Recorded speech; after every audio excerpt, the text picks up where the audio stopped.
Dengar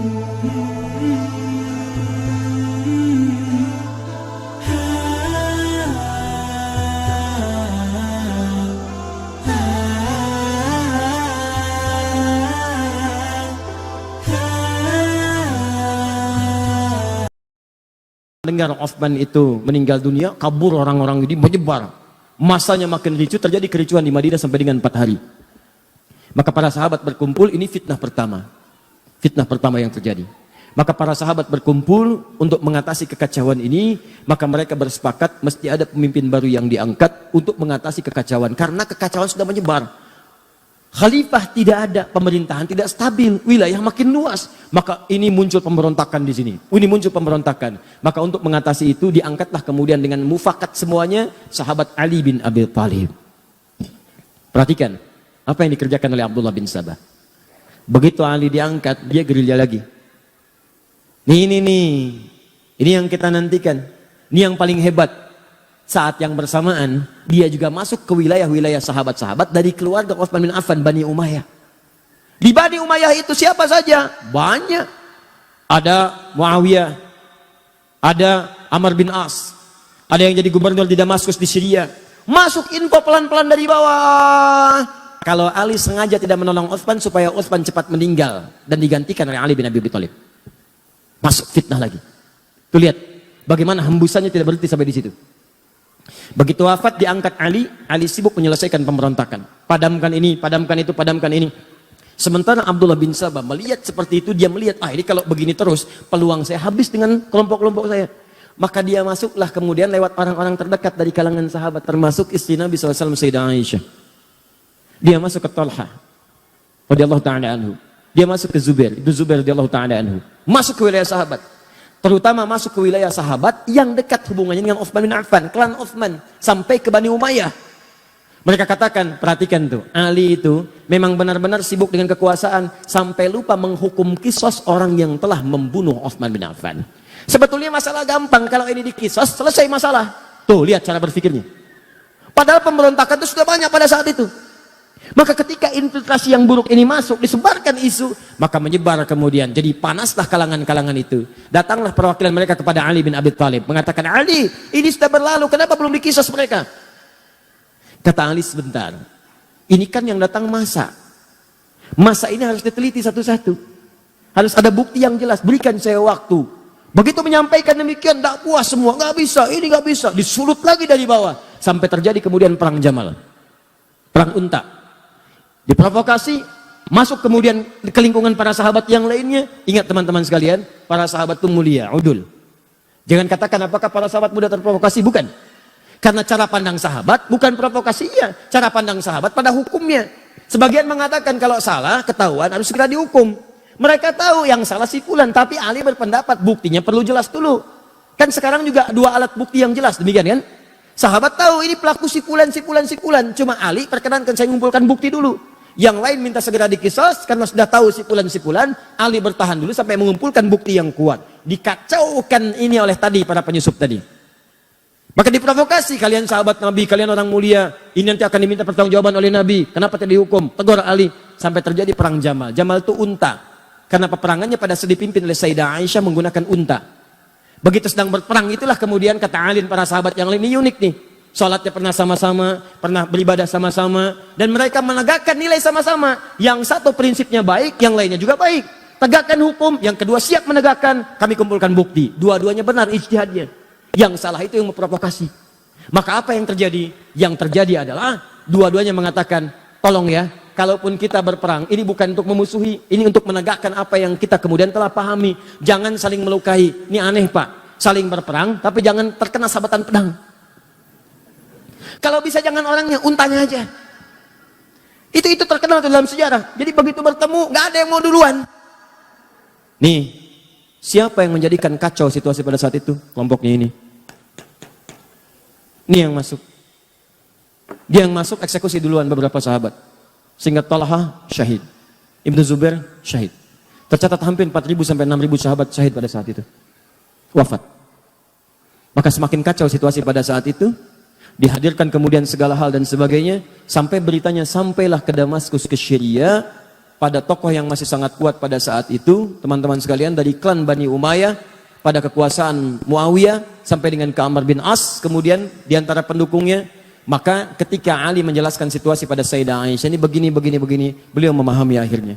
Oh ternyata ini ada yang provokasi, ini begini, duduk. Semua duduk. Tapi itu tidak sampai kepada Syam di Syria. Yang saya katakan tadi, belum ada pesawat, belum ada telepon. Berita yang sampai di sana, pendukungnya Utsman dianiaya oleh Ali, bayangkan.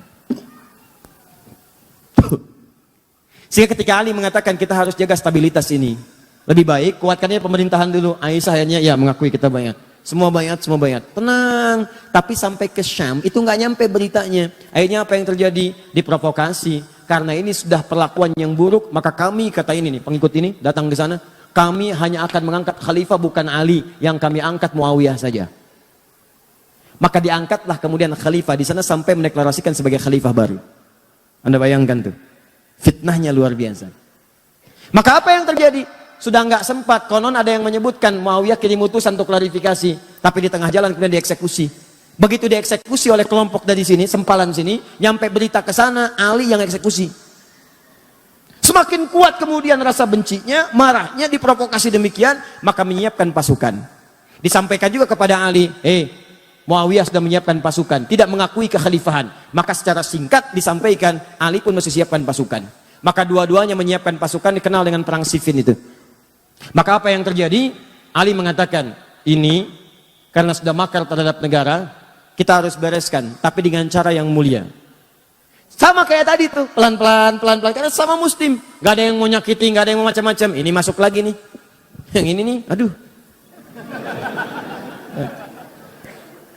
Nanti saya tunjukkan kepada Anda, ini cuma contoh orang, tapi pemikirannya diwariskan. Dalam setiap hal-hal yang terjadi semacam ini, Anda akan temukan provokator-provokator bertebaran. Termasuk sekarang, semakin bertambah eranya, tapi ini nggak akan berubah. Termasuk di YouTube juga banyak provokator nanti. Nanti akan temukan itu. Kembalikan ke sini. Jadi begitu sudah masuk, singkatnya bertemu, lebih besar pasukan dari sebelumnya, terjadi peperangan itu sampai pasukan Muawiyah terdesak. Ya, apa yang terjadi pada saat terdesak Muawiyah? Saya katakan di belakang kan ada Amr bin As yang seterusnya, itu jenius. Kata mereka, sudah kita kalau teruskan akan kalah nih, dan makin banyak korban. Gini aja, supaya duduk sama-sama diskusi, duduk dengan baik, maka kita lakukan tahkim. Tahkim itu tombak Al-Quran, ya, kemudian bukan ditombak untuk menunjukkan sesuatu yang kotor, bukan. Maksudnya untuk berhukum dengan hukum kitabullah. Kenapa menggunakan tombak? Karena mudah diangkat begini. Kalau ngangkat orang kan belum ketahuan apa maksudnya. Begitu dipanah dari belakang, meninggal, repot lagi. Maka yang diangkat Al-Quran begini, semua berbaris di belakang Muawiyah. Ketika berbaris, diangkat kemudian mushaf. Saat diangkat itulah kemudian Ali mengatakan, tidak itu siasat, saya tahu itu siapa yang bikin. Karena Ali kenal Amr bin As. Tanya dulu mereka, kalau mereka ingin tahkim, mereka harus menyerah dulu. Mereka harus menyerah. Kalau sudah menyerah, baru tahkim. Karena situasinya sedang demikian kacau. Kalau tidak menyerah duduk sama-sama, maka mustahil bisa diskusi dengan baik. Ini Ali. Wah, ketika Ali perintahkan, terus dorong mereka sampai mereka menyerah. Maka yang satu golongan mengatakan, Ali kamu nggak benar nih. Dalam fikih perang, kalau sudah ada yang tahkim mengangkat Al-Quran, hukum dikembalikan kepada Allah, nggak boleh kita serang. Maka orang-orang ini langsung keluar dari barisan Ali. Keluar dalam bahasa Arab disebut dengan kharaja. Orangnya kharijun. Kalau keluar karena tidak sepakat dan keras sifatnya dan cenderung buruk keadaannya, maka dikenal dengan nama khawarij.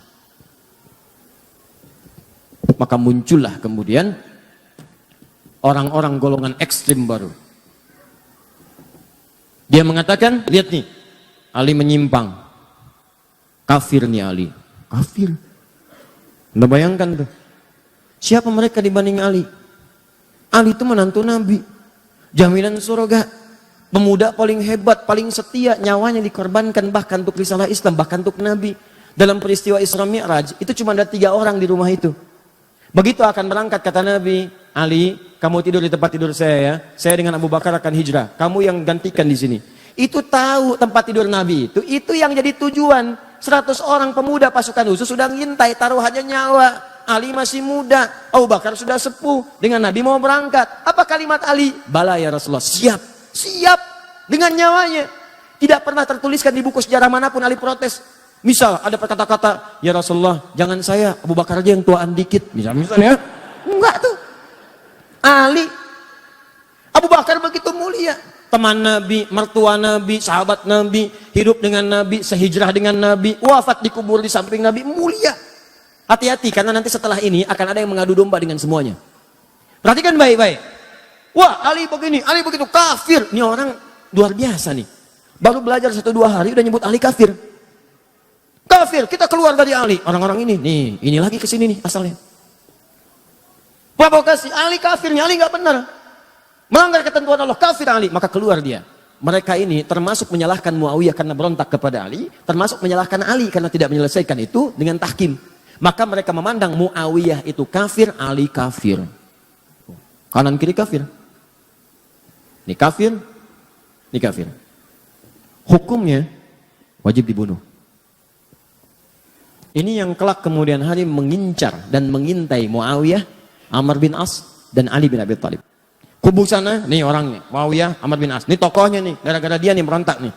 Sini lagi, ini Ali nih, gak mau bertahan dengan hukum Allah. Bunuh, habisi semua.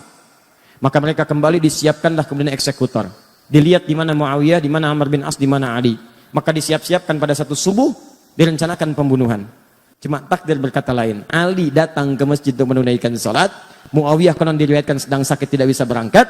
Amr bin As bisa mengelak. Maka gagal pembunuhan kepada Muawiyah dan Amr bin As. Dan Ali kemudian wafat dalam tusukan-tusukan yang telah disiapkan oleh golongan-golongan ini.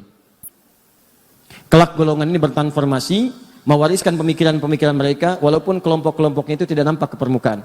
Sedikit tapi doktrinnya begitu jahat. Pokoknya kalau beda dengan mereka, kafir. Nih. Dan hukumnya bunuh, eksekusi, bom, apapun itu. Mau bom panci, bom kulkas, bom ini, bom itu, pokoknya harus mati. Terus sekarang tuh, makanya hati-hati ya. Saya ingatkan hati-hati nih. Ini yang saya katakan. Kita masuk kepada intinya. Ini termasuk tantangan dakwah di masa kini. Kalau Anda ikut pengajian, ikut taklim, dikit-dikit orang lain kafir, dikit-dikit orang lain kafir. Wajib hukumnya dibunuh. Orang tua sendiri kafir, wajib hukumnya disembelih. Tolong mikir dulu. Pikirkan dulu. Itu orang tua melahirkan antum. Mohon maaf ya, mohon maaf. Quran aja mengatakan, ini Al-Quran loh, Quran surah 31 ayat ke-15. Sekalipun antum ada yang masuk Islam, orang tuanya belum muslim. Antum duluan muslim misal, itu tidak boleh Anda menyakiti orang tua dalam urusan dunia. Dalam urusan akhirat silahkan beda-beda. Kalau diajak boleh nolak. Tapi dalam urusan dunia jangan sekali-kali Anda menyakitinya. Apa kata Allah? فَإِنْ جَاهَدَاكَ عَلَىٰ أَنْ تُشْرِكَ بِي مَا لَيْسَ لَكَ بِهِ عِلْمٌ فَلَا تُطِعْهُمَا. Kalau ada orang tua masih non-muslim mengajak kepada perbuatan syirik, ngajak kamu ibadah lagi seperti mereka, kamu tolaklah dengan cara yang lembut. Jangan ditaati. Lihat. وَصَاحِبْهُمَا فِي الدُّنْيَا مَعْرُوفًا. Tapi selama kamu hidup di dunia, maka perlakukan mereka dengan perlakuan yang indah. Kalau punya gaji lebih, berikan hadiah. Kalau punya makanan, bagi. Kalau punya rezeki melimpah, bagi. Dan saat itulah doakan kepada Allah supaya mereka mendapat hidayah. Tiba-tiba datang golongan ini mengatakan, kamu muslim ya? Muslim. Orang tua kamu kafir tuh, bunuh. Ini yang bahaya.